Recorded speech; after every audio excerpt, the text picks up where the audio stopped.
some hope to buy. By these 50 countries, differing so much in race and religion, in language and culture. It is a big idea, a new world order. Well, I know they're lying. They tricked me once, but they're not going to trick me twice. The time is now.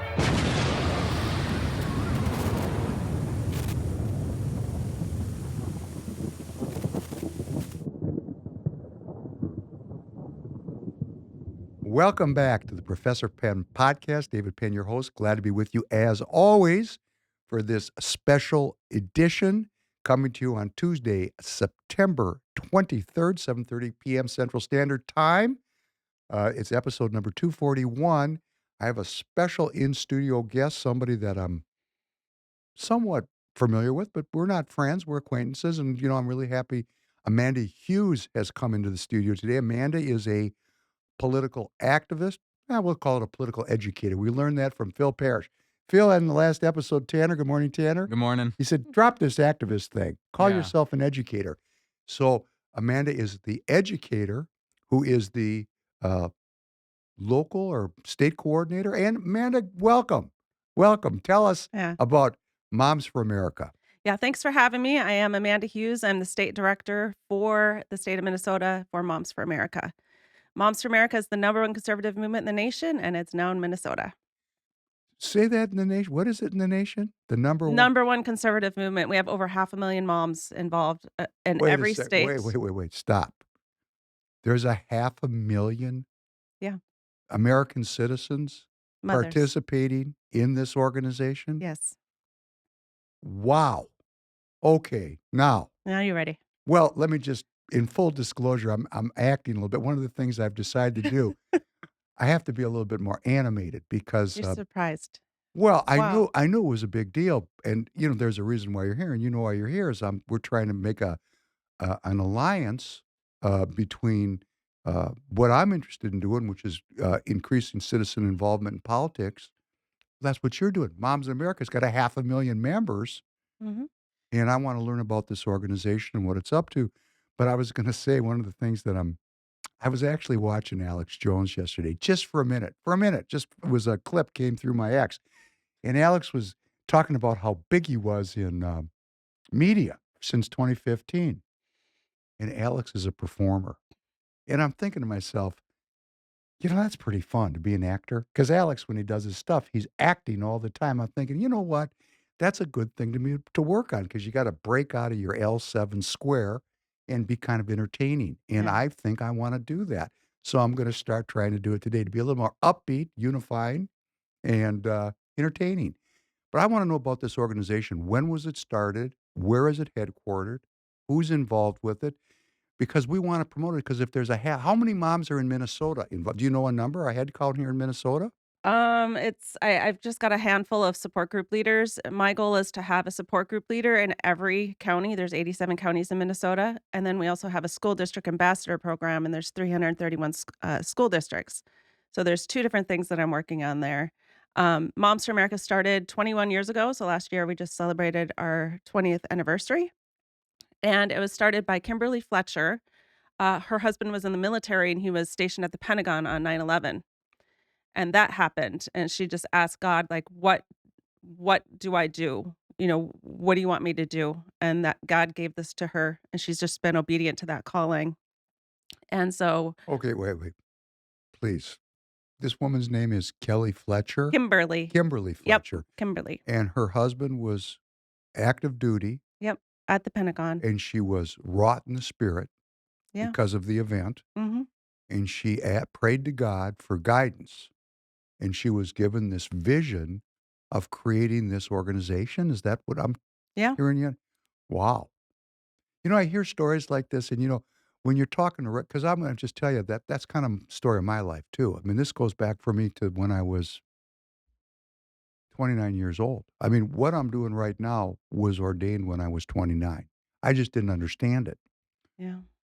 And when I hear these stories, there's more and more people that are coming forward with stories like this, right? Like, how did I get into this position? Yeah. God is still moving, still working. But you say this, and then there's going to, now in my audience, the Professor Penn audience, probably people's heads aren't going to blow off their shoulders. But in the general society, the concept that God interacts with everyday human beings is still, do you think that's a novel concept for people where people resist that, or are people understanding the spiritual nature of their lives? Is there a movement towards that? I mean, do you have any sense for that?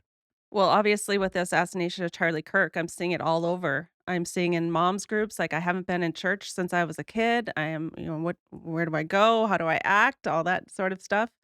There's definitely, I think, a spiritual awakening happening right now.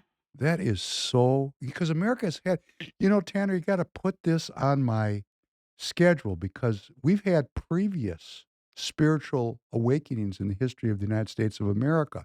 There's a history Yeah. of spiritual awakenings in human history Yeah. that wax and wane over time. I think it's happening now. Well, here's a great one. That'd be 2,000 years ago.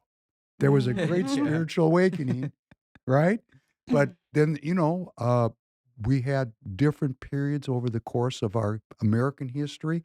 Certainly, our revolution was the Yeah. church was very involved. The preachers were very involved in supporting the revolutionary. Not all of them, of Well, that course. was the Black Robe Regiment. Isn't that incredible? And then, of course, we've talked about this in previous podcasts, Tanner. You remember the Dark Lord Lyndon Baines Johnson, the senator from Texas who became the president of the United States, who presided over the beginning of the Great Society, which gave birth to the Leviathan government that we're Mm. struggling under now. In the 50s, before he became president, he was integral in passing legislation that muffled the voices of the clerics, that if they were going to keep their 501c3 status, their tax exempt status, they could not take a political position in the pulpit. So that was in the 50s. And what happened? The 60s broke out very soon thereafter, and it's been a slide downhill into progressivism ever since. But just this year, and I don't know if this is related to the Trump administration, I haven't really looked at the mechanism of it. There's a new rule that the IRS has said that starting now, our preachers can preach. Have you heard that? Yeah, yeah. It's great. I do think that there's a awakening right now, and people are seeking God and dedicating their lives to following Jesus. And I think that it's going to be great for the next Is generation. the Moms for America overtly faith-based in its approach to its membership and to its actions? I would say yes, like non-denominational, like just not choosing any specific path. So, Moms for America is a 501(c)(3), and that means an education nonprofit. So, our premier class that we do is called Cottage Meetings. And it's just life changing. And when you look at this society and the concerns that moms have over their kids and all this attack on the kids, I don't think it's surprising that Charlie Kirk was assassinated. Well, it is surprising. It's shocking, but the evil wants to affect the kids, and that's what Charlie was working on.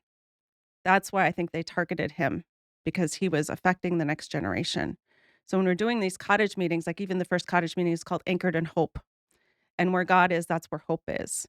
So when we're seeing this crazy, chaotic, confusing society and culture, we first have to be anchored in hope. And that's where Moms for America starts, is to be anchored in God. And we talk about how important role we have. At the founding of America, the moms were teaching their kids in their homes by the fireplace. That's how all the founding fathers were taught. That was the educational system Yeah. before the organization of a public school system is what you're saying. No, Yeah. education was Mhm. parent to child. So you're telling me my mom's always lying to me when she says I used to walk 10 miles in the snow? Yeah. She probably did. It's Minnesota here. But yeah, so we have the cottage meetings, and we go a little bit into the Judeo-Christian founding of America. And then the Healing of America class is something for men and women, and it's talking about, from the very beginning, like it's just a miracle. God has had his hand on America since the very beginning. You know for sure that they were looking for the Orient, and they end up on the East Coast of North America and the Caribbean. Just the way it So went down. so we go all the way back. Like, what has happened, what has transpired, what led to the writing of our Constitution, what the feeling was in that Constitutional Convention, all the players. So we go through all that. And um, I started with Moms for America right after 2022, when in Minnesota we had the trifecta. And I evaluated what has caused this. Just for the people that are listening in England or Australia, the Yeah. trifecta in 2022, we had a collapse of the Republican Party, and there Mhm. was complete control by the Democrat. The governor was Democrat, still the same government, Yeah. Tim Tim Walz. Walz. And in the House and in the Senate, the state Senate, state legislature, everything was Democrat. So we call that affectionately here. I don't know why. I would call it tyranny, but we called it trifecta. I don't. But Yeah. so I just for my outstate. For Uh, sure. you Yeah. know, So I was evaluating, like, God, what do you want me to do? And I know that you know the history. I've been majorly attacked by the Republican Party. What we call it here in Minnesota, BPOU stands for Basic Political Operational Unit. It's the smallest unit of the Republican Party. My BPOU was dissolved by the Republican Party. oh wait. So before you go too There's been far, a lot that's happening. before you go too far, just so everybody knows, I have met with Amanda one time for a meal, and we've seen each other at several events over the Yeah. years, and we've reached out to each other because we see potentials for alliance. Politics is about peer-to-peer interaction, so this is an opportunity. Yeah. You're watching Amanda and I get to know each other. You're watching what politics needs to be. The whole essence of politics is peer-to-peer interaction where people organize, particularly in a world dominated by AI. When you look at your phone, is it live or is it Memorex? We can't really tell what the truth is anymore. We really haven't been able to tell for quite a long time. Uh, and like, for example, I was looking at X this morning as I came in, and they had a picture of a Jewish Bolshevik. Uh, and the X post was that this is the real reason that Hitler came to power because this man caused this slaughter of millions and millions of Christians. And this is the truth. And the reason no one knows the truth is because the Jews won the war. And I'm going, okay, yes, because whoever wins controls the narrative. Yeah. And we've had this narrative that has developed in our country over my lifetime, and it has people caught in a matrix of beliefs. And I think we say on the podcast, we search for truth. But when it becomes so difficult to discern what the truth is because of the power of technology, the most important thing what I'm advocating is for organizations like Moms for America, because when you say cottage meetings, that means in someone's home. Mhm. People getting Yeah. together like we're together. I think you're real. For sure I am. I know I'm not a robot, or at least I'm going to claim I'm not. But the point is when we're together like this, we form bonds, relationships, and what we all need to do, whatever country you're in, whatever state you're in, if we are going to save freedom for our children, we're going to have to work for it. And that's what your organization is doing. Mhm. And I know that you were involved in the Republican Party of Minnesota. And I know that there was for a funny word, a kerfuffle, but I don't know exactly what happened. So if you want to tell that story, I would like to learn it just as a matter of record. Okay, sure. So I am in Kitson County. That's the most northwestern county of the state of Minnesota. So it's about 6 hours from Minneapolis, St. Paul, and Is that northwest? northwest. Okay. Yeah. So Canada is half an hour north of me. North Dakota is half an hour west of me. Okay. And so all of a sudden one day I got a letter in the mail from Chairman David Han that due to campaign finance board issues, our BPOU, which is our county Republican Party, has been dissolved. And it was shocking because he never reached out to me. There was no conversations. It was just like a nuke. And And what was your position on that board at the time? Were you the chair of the board? I was the chair of the Okay. Republican Party. So in the state of Minnesota, there's the campaign finance board where the party units can report their funding to their expenses and incomes. And if you're under $750, and this is for candidates as well, if you never bring in more than $750, you never have to file with the campaign finance board. So for 12 years or so, prior to me and my husband even returning to Minnesota after his military career, they had deregistered with the campaign finance board because, this may be surprising to some people in the metropolitan Minneapolis-St. Paul area, but my whole county has about 1,500 voters. So when we're passing the hat around at our convention, we're getting, $100, $200. And we spend $50 on our community center and sometimes buy some napkins and cups and have people bring, bars and lemonade and coffee. That's kind of our budget. Like, it's not big time. Nobody's concerned about where are the Kitson Republicans spending their money, and that's what they were accusing us of. Like, we can't monitor where you're spending your money. And so, 1,500 voters. yeah, there's Boy, that's intimate, isn't it? there's some precincts with nobody living there. It's just farmland. Wow. So, um, we we had, I had nothing to do with that deregistering with the campaign finance board. I think back in that day, they were doing it by paper and they had to like send it in. It's not as streamlined as it is now. But we even got a letter from Jeff Sigerson, the executive director of the campaign finance board, saying that we were a party unit in good standing. And why are you making us report to the campaign finance board? Because an issue in the smaller party units is we have limited people to be the officers. It's like, who's going to do it, And so we can use our treasurer just to keep our minor funds in an account, or they could be calling and making sure that every Republican in Kitson County is getting a call to get out to vote. We prioritize getting out the vote than filling out papers saying we didn't bring any money this month. We didn't bring any money this month. Well, We you were, didn't bring any money if I this month. understand correctly, you were below the threshold, Yeah, so you didn't have to file. yeah. So But then the question is, what is David Hand doing? What was underneath this? Because we're talking about a basic political operating unit that is dealing with 1,500 Republican voters or total voters. total vote, Total voters. total voters. What was his deal? So a little history prior to that, my husband, Dave Hughes, he ran for Congress in 2016 and 2018. He was endorsed by President Trump. And then he ran in 2020. And that's when all of these attacks really started towards us because the establishment was behind Michelle Fischbach, who is our current Congresswoman. It got to the point where Michelle Fischbach, her Oh, campaign manager, actually, is that Noreen? no, it wasn't her at the time. Okay. Sam Winter is his name. This is public information.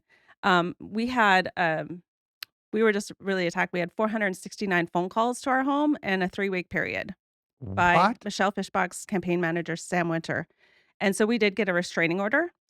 And then Michelle Fischbach attacked us, saying we were playing dirty politics. And we've never gotten an apology. So that happened 2020. And that endorsement was done online because of the COVID shutdown. And Tim Walz is a tyrant and didn't allow us to come together in a convention.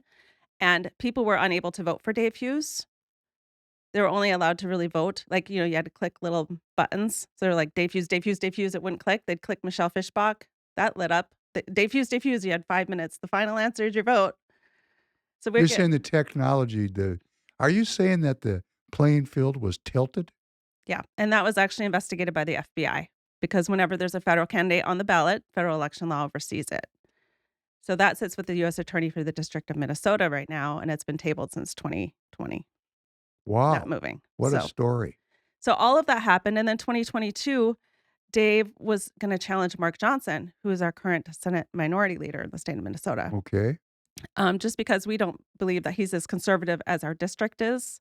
Okay. We've got about a 70% Republican district. And my husband's just like, well, that's when you primary challenge someone, because the establishment's going to back them. And even without a Democrat in that race, Dave did primary Mark Johnson. They spent $35,000 to make sure that Mark Johnson won that race. $35,000 and you to pass in the hat can't come up with $750. Wow. That if you divide that by 50, Tanner, where did Tanner go? Tanner must have gone out for a second. If you take 35,000 divided by 1,500 voters, that's a lot of investment per voter. Yeah, and that was, 2022, where there was a lot of suburban ring districts that lost by 200, 300 votes. Okay. So I sometimes do not believe that the Republican Party is actually wanting to win. David Hand especially really wanted to protect incumbents because Mark was the one who was destined to be the Senate minority leader. But of course, 2022, as we mentioned, was the Democrat trifecta, and the Democrats took control of the Senate. We had a 1-vote majority. and then we lost it. So what I was saying is, the reason I got involved with Moms for America is all of this stuff happened to me, and I had every right to be very, very angry. I can see from your presentation, you're still a little angry about A this, little aren't you? spicy Yeah. because I feel like I'm the mother hen of the Republican Party, where it's like, this is the law, this is the Constitution, this is the bylaws, this is how things are done. And when that's violated and there's even criminal activity, yeah, I'm fighting for my kids. That's what Moms for America is about. We are doing this because there's so I would say this: men are very protective and women are very defensive. So Well, you're if gonna have to explain to me because you're using 2 different words. You're using so you said men are protective yeah, and women are defensive. Did yeah. I hear it? Is there So a so difference? How you use 2 different words. Can you break that down for me? so what I would say is, if God forbid anyone, a bad guy, tried to get into our house, I won't say if we have firearms in our house or not, but my husband would be after those bad guys. He'd be they're like I we just know each other obviously after a couple decades of marriage. He would be after them. Get out of my house. I'm protecting my house. Get out. I would be gathering my children, Okay, I see what you're saying. I get it. I get it. I get it. and you could see a mama lion, and God forbid you get close to my children. It could be very bad for you. That's kind of a natural description of how things work. Yeah, so that's the power of Moms for America. We call it's for future moms, mothers, and grandmothers, and we call them moms mama bears, and we call the grandmas grandma grizzlies, Okay? because we've got an extra little bite to us, because I what drives me is like, what America are we leaving our kids? Well, before we go into this, I wanna just think about this for a second because I'm intrigued by this. I've never really thought about it this Mhm. way. What you're saying is that there I mean, this is how I'm taking it. I don't know what you're saying. I'm gonna tell you how I'm taking it, that Yeah. there's a natural, one could call it genetic, Intuitive. whatever. It's just Mhm. that the man is going to, defend, Protect. protect, and he's the first line of defense. Mhm. But that the mother would then gather her children, Mhm. and she's the second line of defense. Mhm. So, God forbid something happens to the first line, there's a second line of defense there, And it right? could be ending very badly. The So mothers will do what it takes to protect their kids, and I'm doing all I can to protect our republic and the American dream for my children. so working on this theme, we've had a breakdown of the natural way Mhm. because we have all these children at risk in so many different communities, in so many different homes. So many homes don't have 2 parents. I'm a victim of divorce. I would say it's a victim because it was not my will ever to get divorced. It happened. There's a breakdown of the natural way. I mean, when I say the natural way, that's an Asian concept about how things just work in nature. Like Tanner. Tanner likes to hunt. Yeah, He understands the natural way. There's a way things work in the forest, correct? correct. Okay. I call that the natural way. Yeah. So Amanda is saying that men and women work together naturally to protect the next generation. So what the Moms for America is really doing is trying to restore that natural Yeah. kind of way because we put our kids at risk. Do I get this correctly? Am I understanding what you're saying? Yeah, we're working in for faith, family, and the Constitution for the next generation, and we have that fight in us because we want it for our kids. I mean, after all I've been through, I've been slandered, I've been canceled, not able to run for positions, breaking constitutional values. I'm not giving up. And I've heard officers of the Republican Party of Minnesota say, "Why don't Dave and Amanda just give up?" And I come home from, like, we had State Central last Saturday. I came home from that, and my kids hugged me and they said, "Thanks for saving America, Mom." I was there too. Yeah. We saw each other, I think, for a Yeah, we minute or did. two, didn't we? And I was very unhappy with that meeting. And There's just lack of action. well, you said lack of action, but you know what? You said something that was so interesting. You said, "Well, Tyrant Tim Walz, as some of the Republicans like to call him, locked the state down and forced all political activity into a digital format." Of course, you also shared that from your perspective, that digital format was rigged. Yeah. and vis-a-vis your husband's effort to challenge Michelle Fischbach. And I've heard that many times, and just recently. And I've been trying, because I've been trying not to be so critical because it's kind of off season, and I'm no longer thinking about these people like to be in opposition to them because they just have to die out, some of them.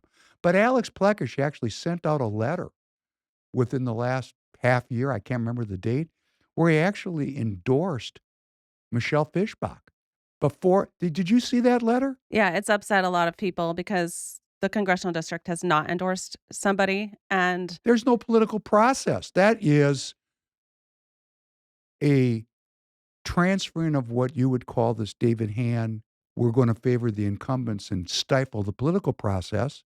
And of course, why are they doing it? Well, because there's a whole new crop of people that have popped up. Some of them have, like for me, I say, actually, this goes back a long way, but I just use it as a marker. Weapons of mass destruction for me, that thing, going to war on a false pretense. A lot of these wars in my lifetime have been false pretenses, going back to the Gulf of Tonkin. But regardless, I was at an age where I was no longer willing to buy the propaganda, and it radicalized me in terms of my politics. And there's this Steve Bannon, and there's all these different people that have now organized this kind of the Tea Party. All of this has been building for years, Mhm. and it really is a threat to the established Republican hierarchy. And instead of the Republican hierarchy evolving with where the citizens are, you were stifled. You were deplatformed. Your voice was squelched. Mhm. And I'm opposed to that, and that's why I'm doing the Professor Penn podcast, because we're searching for truth. And I think when I ask people to come into the party, I don't tell them there's no vetting process. I mean, when No. I'm an officer of the party, and I put a lot of people into the party here doesn't realize how many people I've put in because I am a educator. Building on my last podcast with Phil Parrish, candidate for governor, I said, I'm an activist. He said, don't use that word. He said, you're an educator. I liked that. I really like it, That was actually. that was cool because it's the Professor Penn podcast. We're saying we're getting educated here, and I said it's my own learning process, and I get to bring everybody along with me and get all the feedback. But the squelching, the this happened, and this has happened to me in my own politics right here in SD 45. But yeah, there's people that actually believe if you cancel the Hugheses, and then there was the lawsuit with Edwin and Lisa Hahn in Clay County, and you cancel Action for Liberty, and you cancel David Penn. If you cancel all these people, then we can win elections. And I'm like, are you completely politically ignorant? It's a numbers game, and we want as many people voting Republican. We want as many people participating as possible, and that's what I've been working for. Me too. I said, and I'm going to keep saying this, in the 2024 election,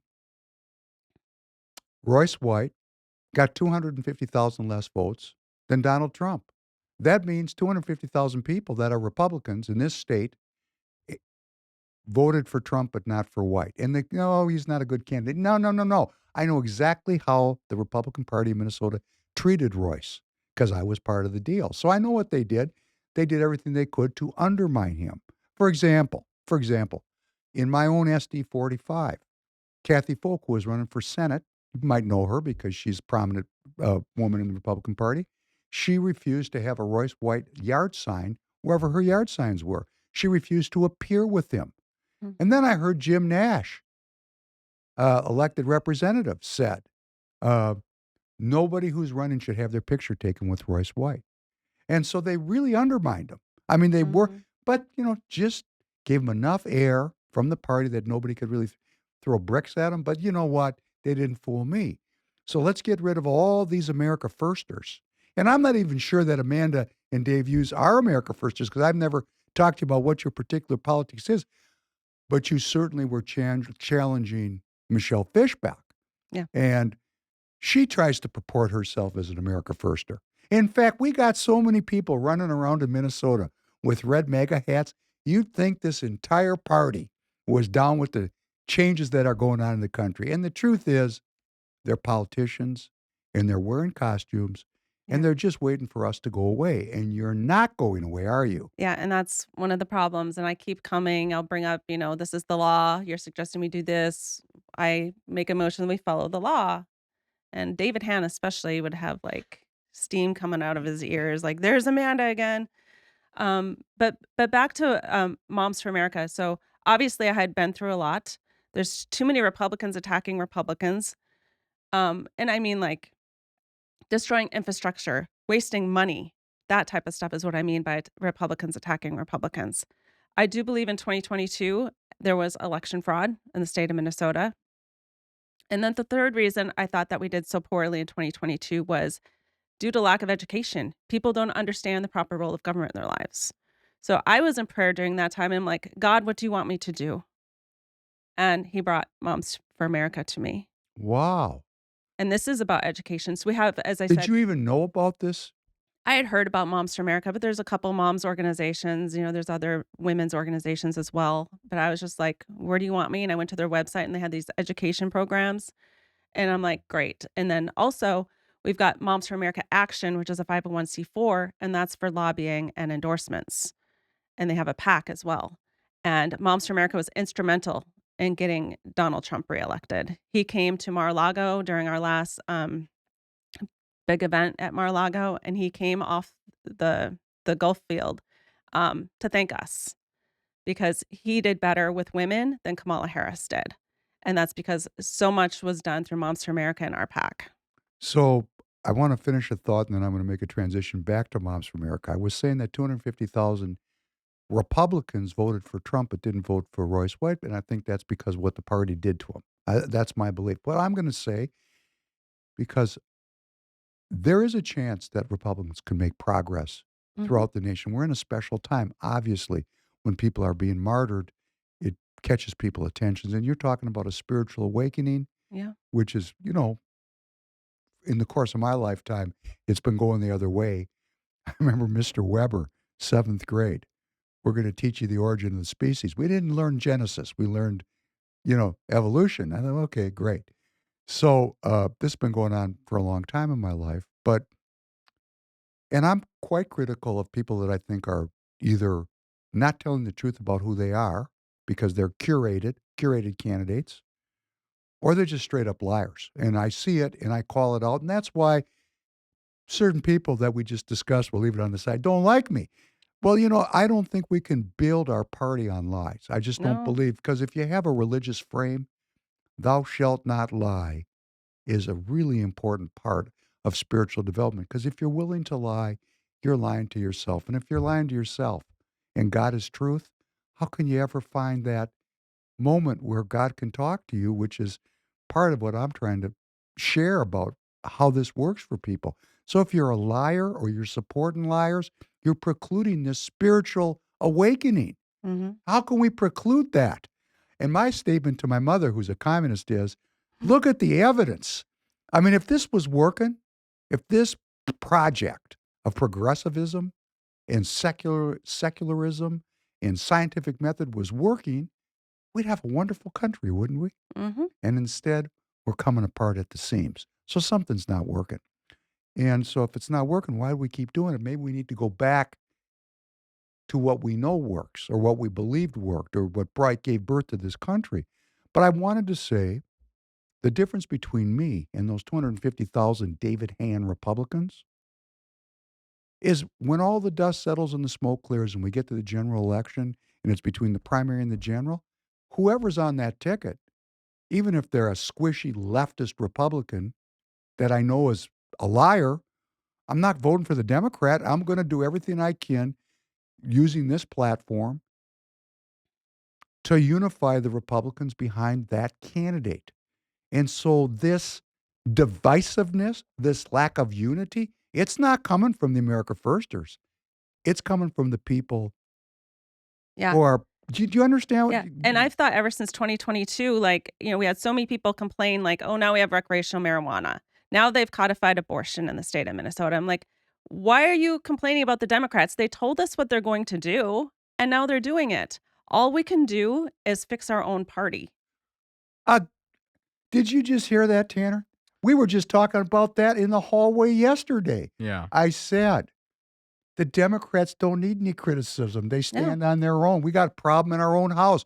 Pick out the log in your own eye before you start pointing out the cinder in your neighbor's eye. None of what the Democrats did was surprising to me. And I'm like, why are you complaining? Because we were too busy, trying to destroy infrastructure and put money towards candidates that didn't need it. It's just been so much foolishness. What kind of result do you think that you're going to have? Well, why do you think? Okay, so this is my conundrum, because if I was a political leader, I'm a pundit. I'm not a politician.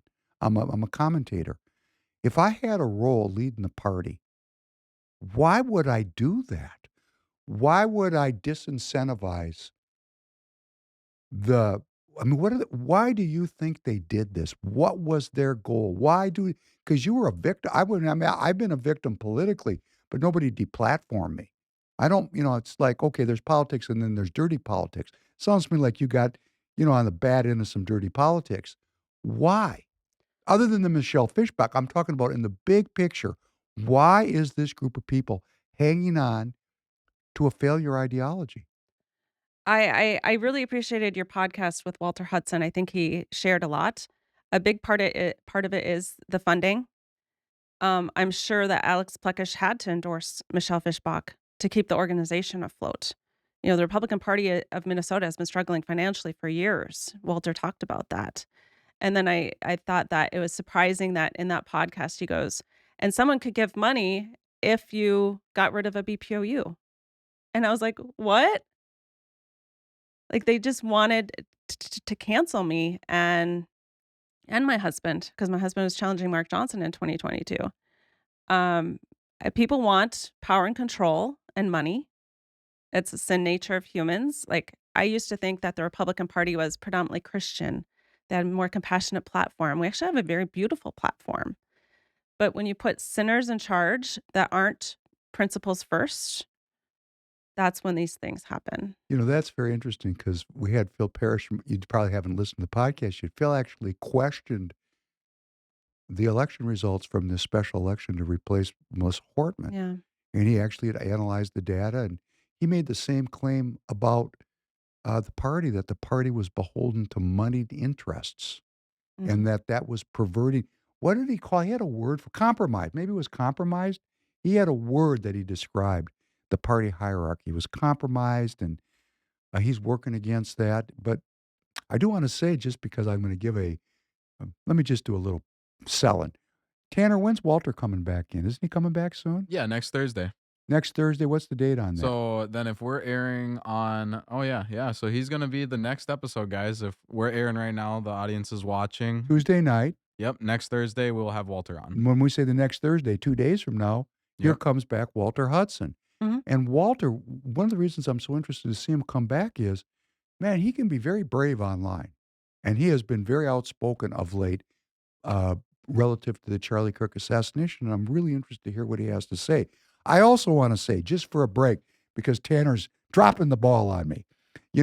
I'm so glad you're here. You're in this studio. It's pretty nice, right? Yeah, it's great. It's- Great setup here. It's fantastic. It's not free. So the way we fund this is we have sponsors. One of our primary sponsors is TireGet. TireGet's a way to buy your tires. TireGet.com. Tanner, you're supposed to remind me. We forgot.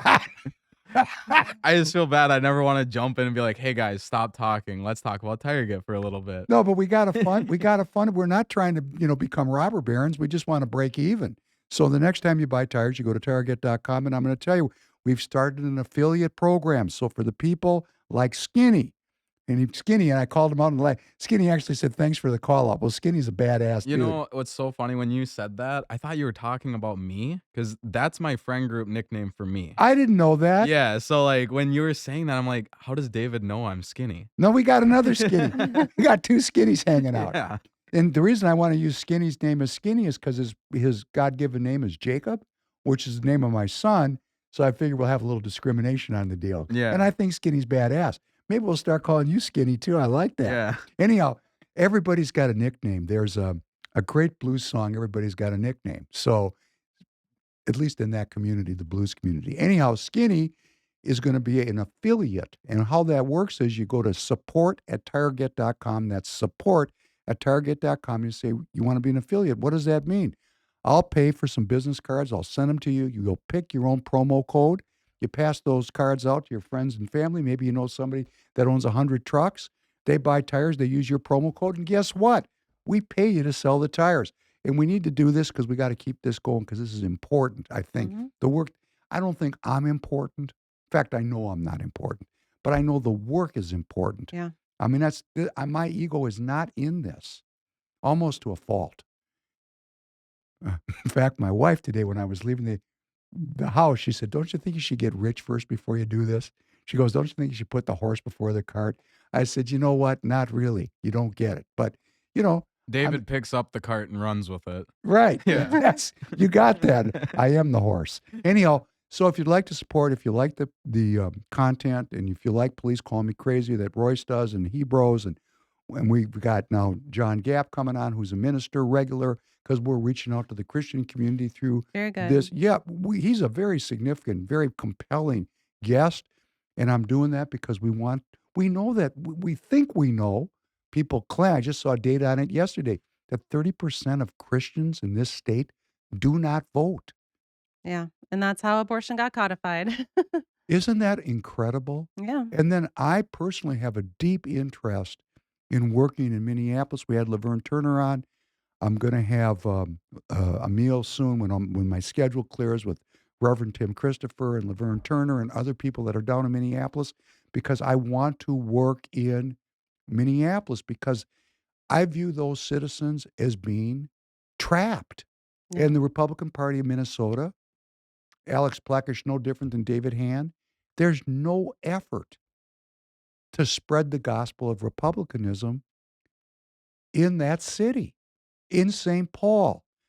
And that to me is an abrogation of my responsibility. You know, if you got the calling, if you understand, if you got the tap on the shoulder, so to speak, what are you supposed to do? Not deal with the problems? You're just going to get together with other Christians and everybody's going to pat each other on the back. No. We have to What activate. what we got to look at, what did the disciples of Christ do? They were all martyred. Like Charlie Kirk, there's nothing new about this. Mm-hmm. The evil attacks those that try to speak or search for truth. And if we don't do that as Republicans, we're going to lose our freedom. Mm-hmm. And that's, I think, what you're saying Moms for America is doing. So I want to go back. Why I really, and you know why I asked you, because I was very upfront about it. We have a political process in the state. You were a BPOU chair. Now you are involved in the Republican Women's. Mm-hmm. In what is the exact name of that group? Minnesota Federation of Republican Women. Which is a statewide group. Yep. It's an affiliate of the Republican Party. It's an affiliated group, and you're very involved in that. You're giving your all. But you have the ambassadors by county. You're working on ambassadors by school district. Mm-hmm. And we say all the time on this podcast, there's so many ways to self-govern. If you want to do something bombshell, just start going to your school board meetings and sit there and look at those people. You'll change history. Yeah. The school district ambassador program, as I said, I'm aiming to have one in every school district, and there's 331 school districts. That can be for men or women, but it's training on what to look for when you're in that school board meeting, and then how to activate your community when it needs to be. Because so much is passed during a school board meeting just because there's nobody there. And then, yes, I'm looking for more support group leaders. I want support group leaders in all 87 counties of Minnesota. And that's because we need these classes happening. We need people to getting together in their churches, in their homes, anywhere, um, just to learn this stuff together and get encouraged together. So those are some of my top goals. We also have training for anyone that wants to run for school board, because there might be some great woman or man at your church that would be great on the school board. They want to run for school board, but they don't know how to campaign. So we have a class on how to campaign for school board. And then we also have a class on how to hold that power as a school board member as a conservative. Let me ask a question. Well, first of all, let me just say, we're so happy you're here. Amanda's going to be starting her own podcast very soon. You're going to Yeah. have to look for that. But what we do here, you know, I have a viral clip right now on TikTok, which really, it's super viral. You never know what's going to go viral. Mhm. But you know what Tanner's going to do after we're done? He's going to cut this into clips, going to give you a lot of content. Tanner's going to send that all to Amanda Mhm. because Amanda's looking for people to be involved in this organization. You're building out a grassroots network, and we want to help you do that. And I want to associate what I'm doing, my whole ministry, or what I'm working on is getting citizens involved in politics as their right and their responsibility. When they tell you you've discharged your civic responsibility by voting, oh, that's a scam. I mean, that's just like, oh, let's just trick everybody. Yep, I voted. I did my deal. Yeah. No, that's not what it is. We're self-governing. And that's what you're trying to do. You're trying to bring people into self-governance. So I have a question. Okay. That class about how to campaign for school board, because from my perspective, nothing could be more important Yeah. than school board.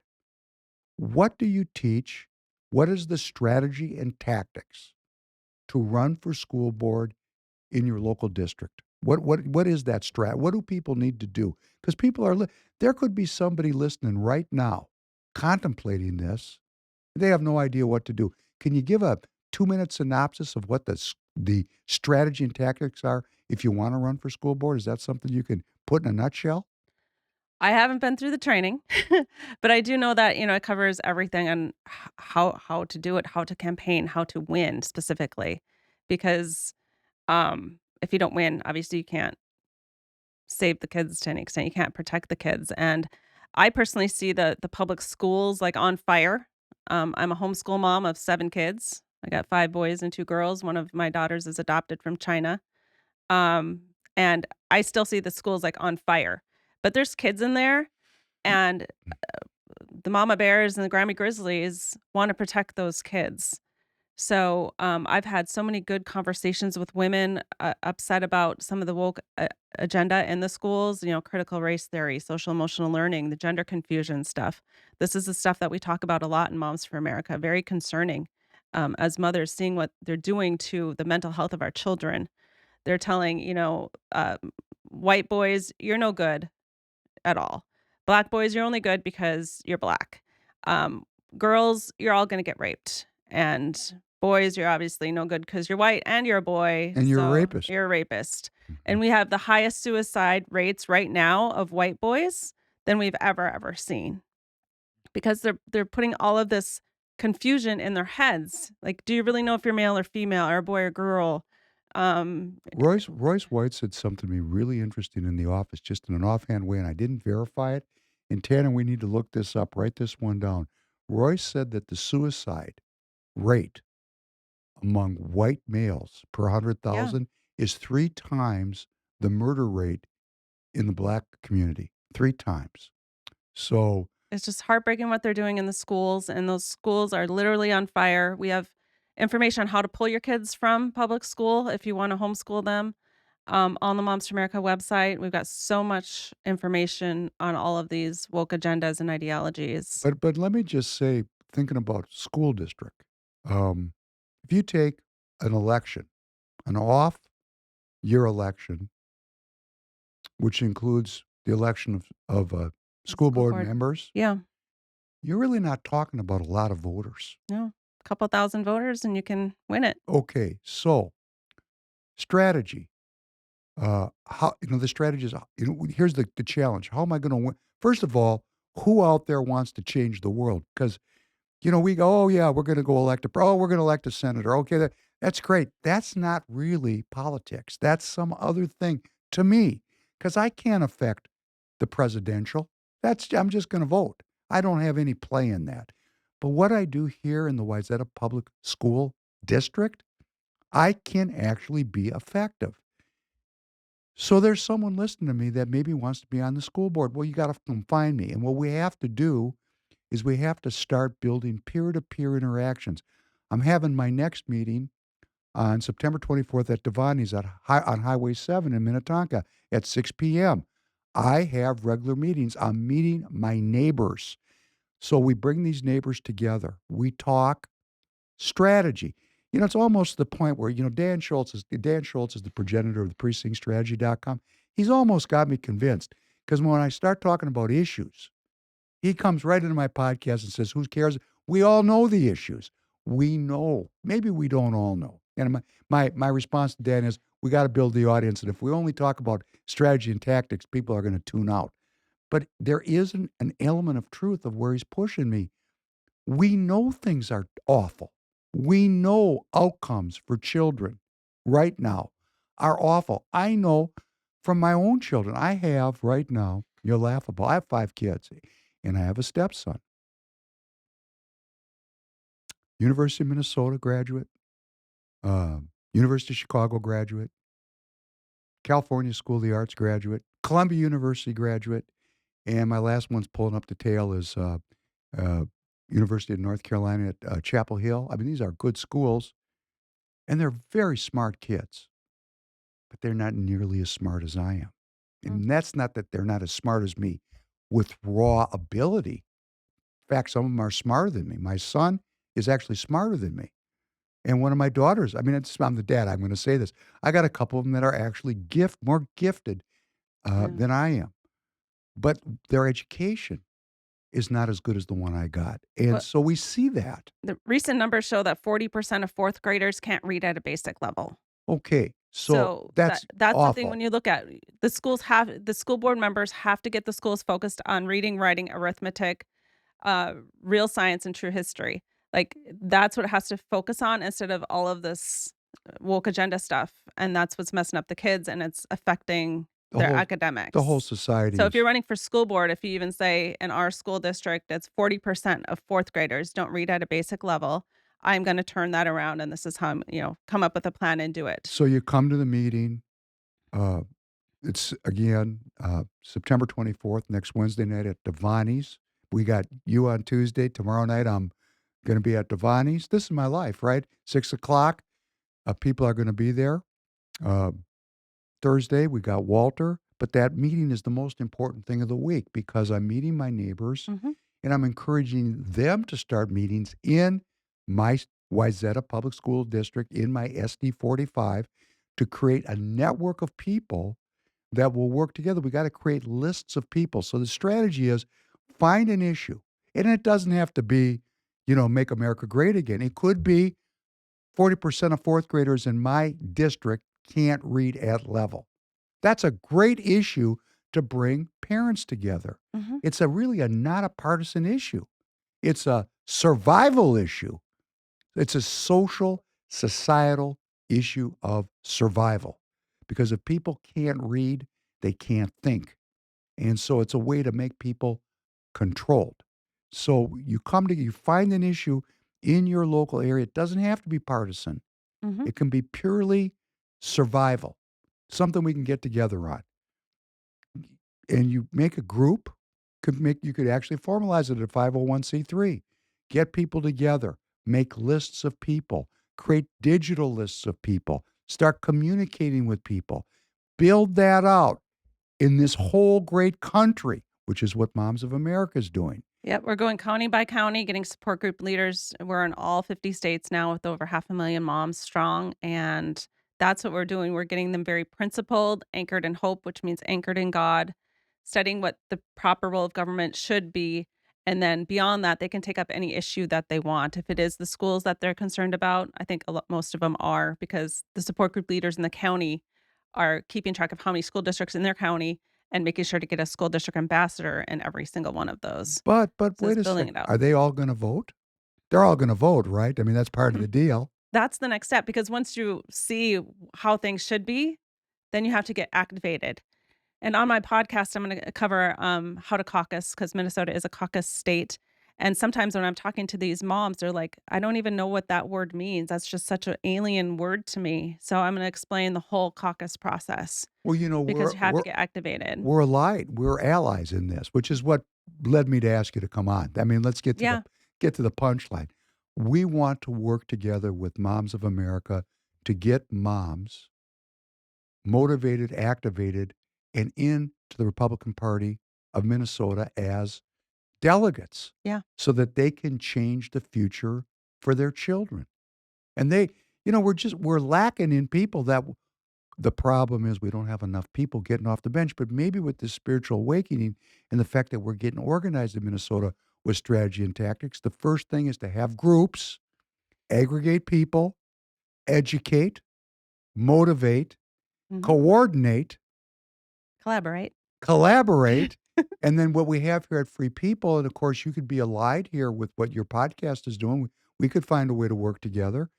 We want to continuously educate people about what's going on. Like you're talking about, you weren't surprised about the abortion outcome in 22. I read that bill. If you take the average bill that is generated in a state legislature, it's hundreds of pages long. And if you're not an attorney with the historical knowledge of the legal underpinnings of the bill, you're not going to understand it. I mean, you could read it, the words are there, but it'd be very difficult for and they're written, these bills, so the average citizens cannot understand them. That's just what they do.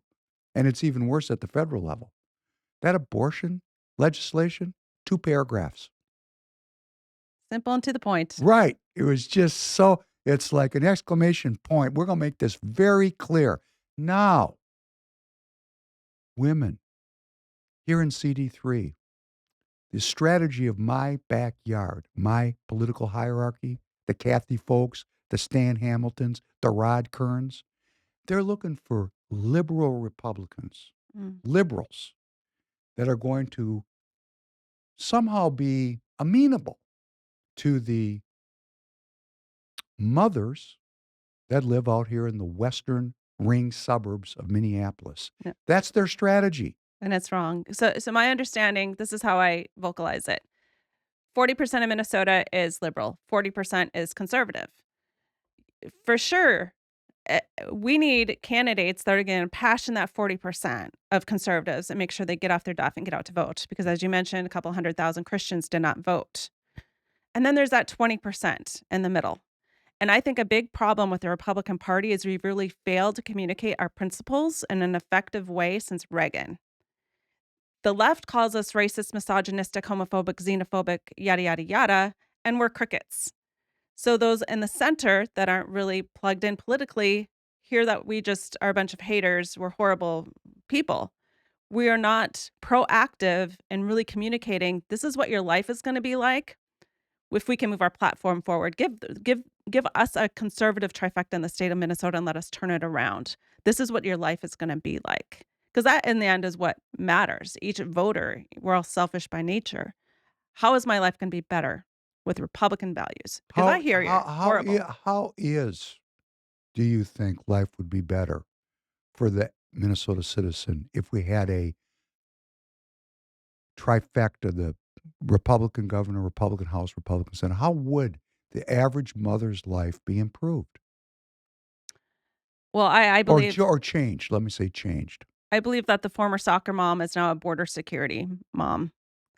We want to be safe.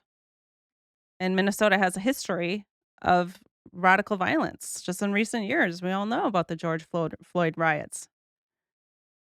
It's it makes us very upset because we want to defend our kids. Oh, this is really interesting. Matt, you never know when the light bulb goes off in my head. I have never felt, because I'm trained, I never feel unsafe. I don't bend my knee except to Christ, and I don't feel unsafe. I don't remember. I haven't felt afraid of another male since 7th grade, and that was when I made the decision that I would never feel that way again, which led me to a path of how I got to be how I am. Because I was intimidated in 7th grade. Walked into 7th grade, Highland Junior High School, 1,100 kids, and somebody didn't like me and started picking on me. I said, whoa, I don't like this feeling. I'm not going to let this happen again. And in fact, my stepson came home like 2 years ago, and he's such an upbeat kid. And he's in the Wayzata Public School District, and he's always happy. He's just a super good kid. And he was like down. And I looked at him and said, Bryden, what's up, man? And he told me this story how one of his friends was picked on and beaten up at school, and he was afraid to intervene. And he looked at me and he said, would you teach me how to defend myself? Mm. And I said, I would be honored. Yeah, I would say generally women, if I'm going to the grocery store, I scan to see if there's any cars around, if there's any people in the cars by me. If so, I might just doodle on my phone for a bit before. I'm scanning the parking lot as I'm going up into the grocery store. So all of these Are things. you saying I do that? That's situational awareness. That's Yeah. just good self-defense. But I don't are women I know this is gonna sound awful, but it's like a light bulb moment. Are women afraid to walk in the streets of Minnesota? Is that what I'm hearing you say? I wouldn't say generally, but we're very aware, and we know that, with our porous border, it's both the South and the North, that a lot of concerning people have been let into the country. And, we're also defensive of our children, like the shooting at the Annunciation Catholic, school, um, incredibly upsetting. That may be very, that might be a big thing about the 2026 So the election too. soccer mom, which of course Kristen Robbins now is running as a soccer mom. Okay, Okay. great. The transition is to a border security mom. Border security and national security. We want to be safe. We want a safe Minnesota, and I want a free So Minnesota. one of the things that you think would happen if we had a trifecta of conservatism is that there would be a more safety, which is Yeah, if you talk about Maslow's hierarchy, the that's the bottom of the pyramid is primal need, yeah, safety, right? yeah. Well, that's that, you know things intellectually. Like I remember I went to college in 1976. I knew there was homosexual people. I just never met one till I went to college. And then I met one. I said, "Wow, there's homosexuals as real thing." Being unsafe is a real political issue for people, and I hadn't really connected with it till you shared that with me. Okay, so we get this Republican governance. What else is going to happen for moms and children? What can we strive for? Well, I mean, they've taxed under walls, they've taxed everything. They tax the gas, they tax your fishing boat, your fishing license, they tax everything. And part of that same thing of being a mother to defend, we want to be safe, we want to make sure that the needs of our kids are provided for. And the economic environment in Minnesota, we're one of the worst states in the nation for a business to be in. And So I even know if you have women business owners, how about like man business owners? I mean, I all of know that. I them, mean, I get it. all of That the business that owners, part I it's connect with. the worst corporate income taxes in the nation. I think we're number 5. Bad The enough. Bad enough. We're not aiming for number 1 on that, but, we want to make sure that we're able to provide So the for our return the kids. return on our tax dollars Yeah. is not commensurate with what we're investing. It's a bad investment. The way it's set up right now, because of course the left's argument is this is what we need to have a good, fair economy for everyone. And what we're saying, and I'm agreeing with you, if it worked, it'd be great. It just doesn't work. The return on investment is not there. A perfect example is 40% of fourth graders are not reading at level. That is a terrible return on investment. And they're Agree, pouring. The last session, they poured millions of dollars into education, but with that, they brought in all of these regulations. They brought in more regulations and mandates from the state. There's across the state, they're doing referendums because they have to increase the taxes. I have a Republican Party mentor who says we should go the other way with this to outfox the Democrat. We should offer more money for education, but predicated on outcomes that we can uh, monitor and then deplatform people when they don't perform. You see President Trump doing this at the educational level nationally. He's This administration has the boldness to Yeah. confront this university system and to bring it to some change. I mean, because these universities, and I'm a product of this system myself. My father taught at the University of Minnesota for 50 years, so I really understand that system. This system's been turning out leftist educators since the 70s.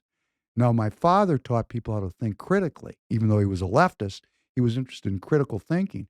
But water runs downhill, and you get down 3 generations of scholars, people aren't thinking critically. They're thinking very ideologically now. Mhm. So to break that in the state will take real focus by Republican politicians. And if you even mention this kind of thing around, whoa, careful, because they're worried about the school, the teachers' unions, and the University of Minnesota is still held in some kind of high regard for some reason. Maybe it's the Gophers. I don't get it. But if you look at who's teaching out there and what they're teaching and how critical the University of Minnesota is to the entire leftist plan worldwide, it's it's an incubator for worldwide leftist thinking. And it's going on, and we're funding it. I'm funding it. And I would like to see that trifecta deal with the education. So safety, education, what else is on the list? Anything else we can talk about for outcomes? Money, more money in the pockets of the people. Yeah. We don't want government touching us in every single way that they do. Because even when I talk to the moms, they're like, oh, I hate politics. Because I'll talk about the woke ideology in the schools. And I talk about, school district ambassador program and running for school board. But in the end, Tim Walz appoints the head of the Department of Education. And if the Democrats have the trifecta, they'll push through the funding and the policies for, liberal progressive ideologies that are destroying our kids. And a big issue within the whole safety thing and protecting our kids is in 2024, Moms for America did a polling of Democrat women in the swing states, and 6-1 agreed that males should not be in female sports. So they campaigned on those issues. Moms for America campaigned on that issue, getting males out of female sports. Because if you even think about the whole gender confusion thing, it's not the females trying to get in the male sports. Right. Oh, no. So if there's gender confusion, there's gender confusion. Like I'm confused, you're confused, everybody's confused. But no, it's the boys taking over and stealing the awards and causing injuries and making girls feel unsafe in the locker room. That is another issue that we need to be talking about because the legislature this last session rejected that bill. I'm going to go out on a limb here and ask you a question. And if you don't have an answer, we'll just go right on by. Okay. Why do you think, what is the impetus or what is the birthing of this transgender movement? Do you have any comment on that? It's another attack on our kids. And But where is it coming from? it's the radical left. I've heard that, I think it was Abby Johnson said, she used to be a Planned Parenthood executive. She said that Planned Parenthood is going to be switching to these gender reassignment surgeries instead of abortion because it's much more profitable to confuse those kids. So they're going into the schools. They create additional 501(c)(3)s or whatever. We're Children's Health of Minnesota, whatever. I just made that up. We're going to be talking about sexuality today. And then they'll come to some 10 to 14-year-old boy or girl and say, do you feel right in your body? And nobody does as they're going through puberty. So clearly, David, you're not really a boy. You're actually a girl. You So know let's put you on that drugs. first homosexual that I met in 1976, and it's a different era, right? Because I actually didn't have any of that confusion because we didn't have the space for that confusion at that time culturally. I'm not saying there weren't people that struggled with those issues, but the majority of people, from my anecdotal experience, didn't struggle. But I remember I was in my freshman psychology class, and T.C. Sheng walked up to me, and I had cutoffs on, and it was beginning of school. I was a freshman at a big East Coast school, and he turned around, he was sitting in front of me, and he looked, and he put his hands right on my thighs, and he said, you must be what did he say? A woman trapped in a man's body. This goes all the way back to then. And I looked at him, I said, get your hands off my leg there, young man. Yeah. But this goes back a long way, and it really does come from these academic institutions which birthed, which fostered this ideology. But it is linked somehow, in some way, very specifically to mothers, in my opinion, Well, as a I think it's father. the outpouring of feminism because I think then when feminism first started, I bet we were all on the same page with saying men and women have equal value. And then it moved into women don't need men, or as Gloria Steinem said, women need men like a fish needs a bicycle. And you should just dedicate your life to your career and don't have children. Be on birth control, be promiscuous, focus on your career. And then they get to be 35, 40 years old and they're infertile at that time. So now the new wave of feminism is actually the ideal woman is actually a man because they're infertile. They're just working and they lower the what do they call it, that the footprint the greenhouse footprint or whatever. It's depopulation. Yeah. It's a depopulation. I mean, it was It's from the it's beginning. good for the environment to have less people. So the ideal woman is actually now a man, which I would like to take back. Women we can still hold on to our femininity, and we can still have equal opportunity and equal value. Equal right. And you know, giving birth to children has been the most miraculous thing that God's ever used me in, and that can be celebrated. And conservative women actually like men. Men are great. We don't have to be hateful. Well, this issue, we're kind of like picking around the edges of it because for someone like me born in the 50s, can you imagine the hell I've been through in my Mhm. lifetime? I mean, my mother was one of the first graduates of the University of Minnesota Law School. She was a bra burner. She was on the cutting edge of all this stuff. And, but my father came from a traditional religious family. I mean, real traditional. Mhm. And I was raised by very traditional people, but my mother was a radical feminist. Radical. I mean, I'm talking about radical. And was a lawyer and empowered to really work this in the legal system. And then I've gone up and I've watched all this change because, like I was saying this on a podcast, and I know it sounds awful, but I grew up in the university community, which is allegedly a bunch of very refined people. And a couple times a year, one of them, what mothers would come in, mother of one of my friends, because it was a social group, she have a black eye. I mean, it was regular. I mean, it was, that was the way things were at that time, which was awful. And then I'm in that group of men that had to go, whoa, wait a second. This behavior is not right. Yeah. That behavior is not right. I mean, when I went to high school, we got drunk on purpose. It was rape. It was awful, So it was like I'm in that age group where we actually had to respond to and accommodate and then become supportive of this tremendous social change about the role of women in the society. Mhm. Very stressful for men. Mhm. And then I come out the other side. Boy, I hear this all the time. We don't need men. And I'm thinking to myself, wow, that sounds like a CIA operation to me because we're depopulating now. And the climate change thing is another one of these why are we Yeah. And then you get into this transgenderism. And if you're transgender and you're listening to me, and I'm going to tell you right now, you're an American citizen and you have every right to be any way you want to be, in my opinion. That's just my opinion. I don't want to legislate how people express themselves. None of my business. Although I don't want to know what people do for their sexual life. It's none of my business. Mhm. When I graduated in high school in 76 with 1,104 kids. Do you know there was not a single gay person in that high school? Well, obviously, that's not true. And people go, well, that was repression and suppression. And that's true. But the other side of it was, why would I want to know what anybody's Mhm. sexual orientation is? I know you don't want me to tell you about mine. That's not, I mean, I come from that era where we just didn't talk about such things. It was private. It was classier. My grandmother used to tell me all the time, my son, I come from the Victorian era. So, we've gone into this Yeah.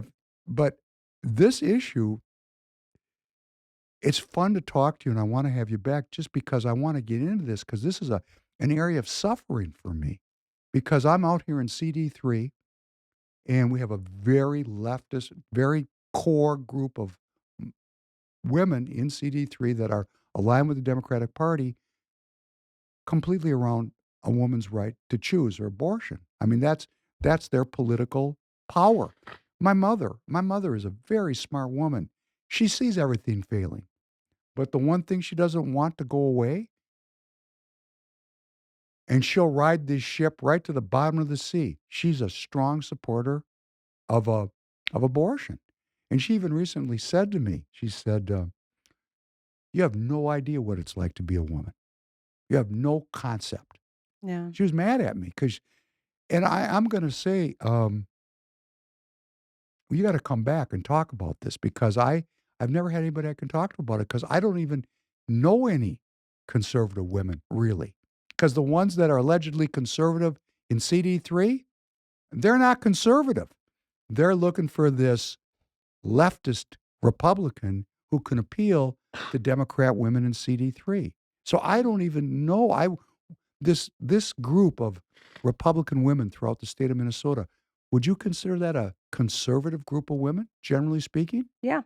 How about I haven't met any that are liberal, and I would like to say I also don't care about people's sexuality. You know, if you're an adult, you can do what you want. If you're trans, you can dress how you want. You can have whatever surgeries you want. You can wear makeup or do whatever you want. My specific issue is putting this on the kids and confusing the kids. And I've gone to how many graduation parties and you say, "What are you gonna do next year?" "Oh, I'm gonna take a gap year. I don't know what I wanna be."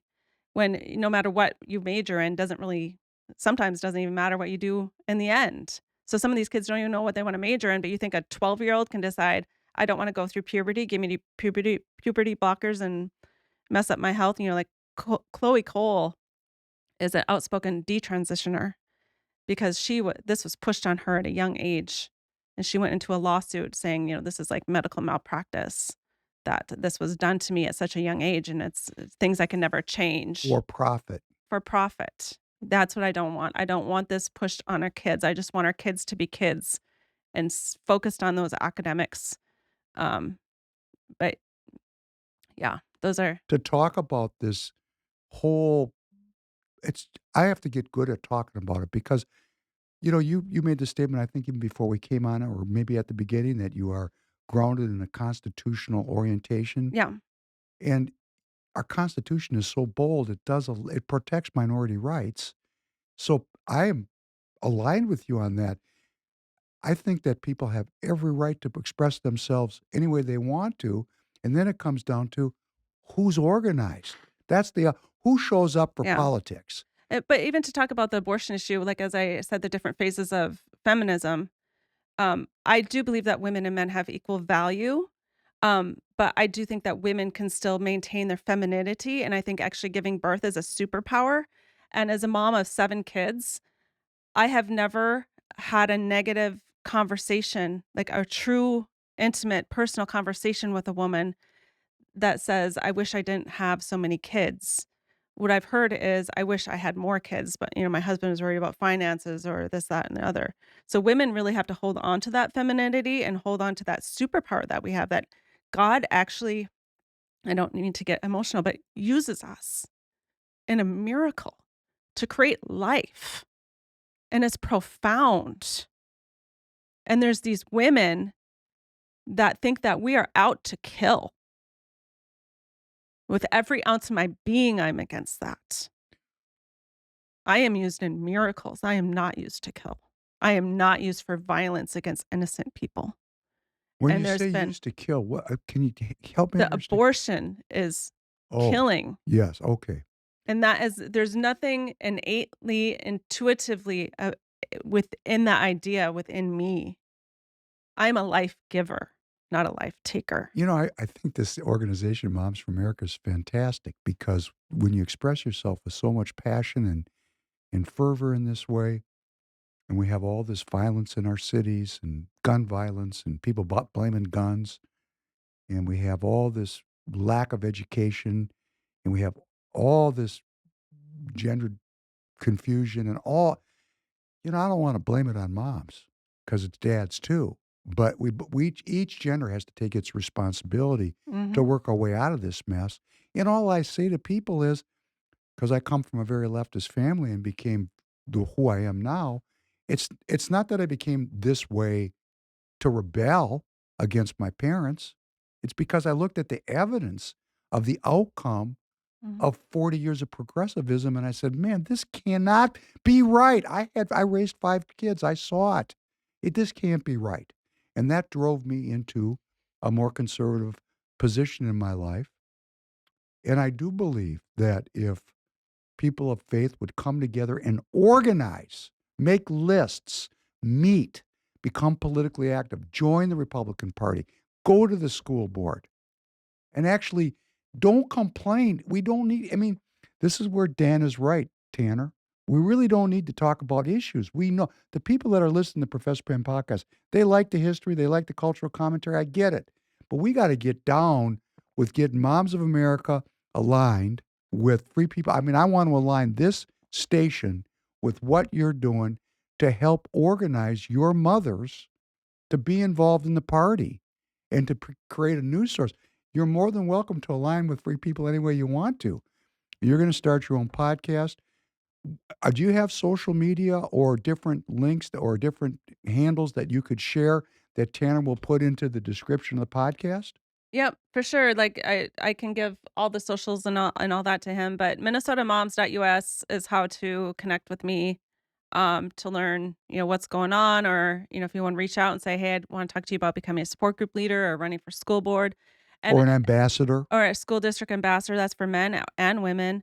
Um, but we are an organization. The support group leaders have to be biologically female because we do believe that there are two genders. So you can connect with me through that, and I definitely would love to be back. I appreciate this time. Oh, I think this is great. And I think that the way you're doing this is so organic. Mhm. And the people that are involved in it are so motivated by their defensive desire to protect their progeny. Now, this is where we break down because see, this is the essence of why things are screwed up. We now depend on the state to defend us. Mhm. We depend on the state to educate us. We depend on the state to provide for our security. And that is a new formation of culture that did not exist 150 years ago, even 100 years, even 50 years ago. This started in the 60s. So we as adults, adult members of our society, are lazy. We don't provide for our I call the cops, okay? Got a problem, call the cops. They'll get there just in time to clean up the mess. They're not going to get there in time to protect you. Mhm. I taught self-defense to women for probably 10 years. Mhm. And the women need to know how to defend themselves. Men need to know how to defend themselves. Not because we want to be aggressive, not because we want to hurt people. We just need to be confident in our daily life. I'm going to say I outsourced my education of my children, and that's a new thing. Uh, Church attendance down. Yeah. In the course of my lifetime, the affiliation with churches has gone way down. We have outsourced everything for the convenience of not having the responsibility. In fact, now we can blame the government. That's another thing. We got this institution we can say, "Oh, look, it's the government. The government does this." No, no. We are the government. We are the Mhm. people. This country is the government is of the people, by the people, for the people. We are failing to self-govern. And all, in my humble estimation, our problems are related to our own abdication of our power. And then what happens? What happens when we abdicate our power? When I don't go and participate in politics, who shows up? Tanner, you're going to get to blank this one out. Okay. You know who shows up when the good people of America don't show up? The bags, the flotsam and jetsam of our society Mhm. show up because they know that they got something to rob and steal there.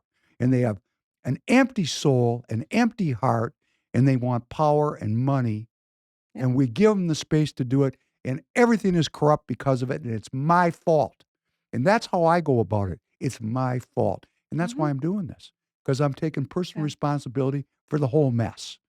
Now, who wants to join me in that? Who would like to join me out there in taking responsibility for the awful shape that my country is in? Because if you have passion about it, I'm not trying to meet you. You triggered me, Good. okay? Let's go. Because it's only going to get Got it. fixed because you're just a regular person from. Yeah, and even the support group leaders, I want them in every county. I want them recruiting school district ambassadors, school district candidates. We can give the Moms for America Action endorsement to any of these school board candidates, and that's pretty powerful to have a national endorsement. Another huge election that needs more attention is we need to ensure that every county in Minnesota has constitutional sheriffs. And so if anybody doesn't know, your county sheriff is the top law enforcement in your county. He can kick out the FBI, he can kick out the CIA, he can kick out the ATF, any of those They can three-letter kick out agencies. ICE as they've done here in Hennepin County. Well, Oh, yes, yes, yes, they can. they can. That's why you need to make sure that you have a constitutional sheriff. Get to know your sheriff, get to know where he is at on protection of it. We've got, red flag laws in the state of Minnesota and universal background checks, more things that came out of the 2022 election. Um, I can say, Tanner, I think he looks a little shady. I bet he's got some guns. He looks skinny to me. He looks skinny. But you can just have some, and I might have seen a Trump sign in his yard or something, and it could be a political attack. And or it he's could be white. And Tanner, he's white. you know what? Huh. You could be a rapist. Oh no. Let's not go too far. But you can just pick No, someone and attack and say, you need to go take their guns. And the sheriff can say, I will not. I know who that person is. They are safe. Get out of my county, Keith Ellison. That's Yeah. what we need to do. So we're going to change America because we're changing America community by community, and we're taking care of our own. Nobody better than you, nobody more intelligent or more principled or more passionate is going to come save you in your own community. Someone from St. Paul or DC is not going to come to your community. That's the whole point of what we're doing here at Free People Radio. Citizen engagement, self-governance. Yeah. So we want to align with Moms for America. It was very nice. Moms for America actually endorsed the 501c4, I presume, endorsed Royce White for Senate in 2024, if I remember correctly. We did, yes. Which I thought was great.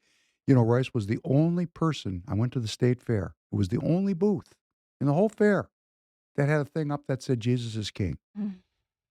And people think, okay, and I thought about that because I see Royce, he's got T-shirts. And you see, now here's the thing, I know Royce.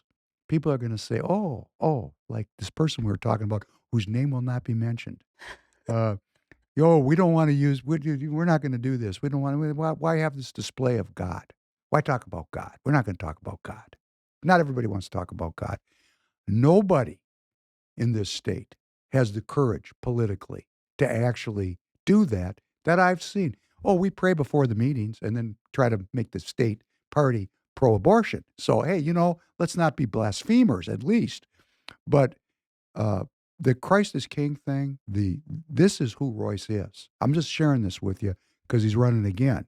And we'd like to get your organization's endorsement again. He really, I know him personally.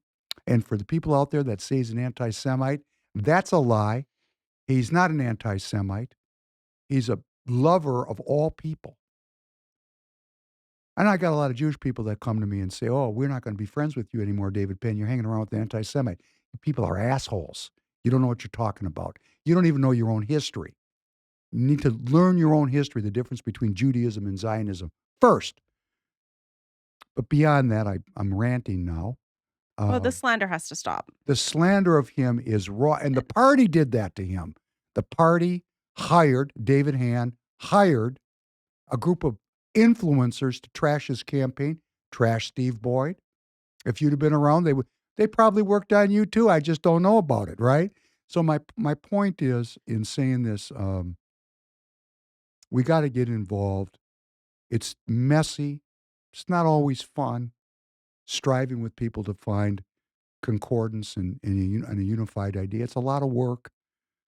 And so we don't do it because we got other things to do. So the people who show up to do it will rule over us and rob us. Mm-hmm. And ultimately, as we were talking about, they'll depopulate us. Mm-hmm. And that is because they do not need us, because we now have robots and AI. It's not about the planet. It's about we're becoming unnecessary. This transgenderism, all this confusion, we're losing our humanity. Yeah. And that is not by accident. This is not a bottom-up thing. It's a top-down thing. So we from the bottom up have got to organize, form groups, meet, and what do we ultimately have to do? Get out the vote of low-propensity voters. Yeah. And if we don't meet them, if we don't know them through some issue they're interested in, we're not going anywhere real quick. And on that note, I want to thank you for coming in. Every time you're in the Twin Cities, because I assume you're still living up. Are you living on a farm? Are you a farmer? No, we live in town. My husband's a government contractor, so. Okay, so the next time you're in town, you'll let me know. For sure. You let Tanner know because he's my scheduler. Yep. And Just text me. All right. We're going to have you on because I'd like you to be an ongoing guest because I want to mine into this issue between men and women. And I really don't know how to do it. I need help. I really need help. And if I ask the wrong person for help, I'm screwed. So I want to ask a leader of Moms for America because we're looking for a new dialogue, a new language where people enjoy equality but maintain the traditional frame of humanity. That is what I totally am. Every American citizen, their minority rights are protected. Their rights are protected. They have all the constitutional rights. We've got to redefine this so that it works for everybody a lot better than it's working right now. Yeah. Thanks for coming in. Thanks for having me. Thank you, Amanda. Tanner? Yeah, of course. Thank you for coming in, Amanda. And viewers, don't forget to stop in at TireGet, check down the description, become an affiliate. Have a good night, everybody.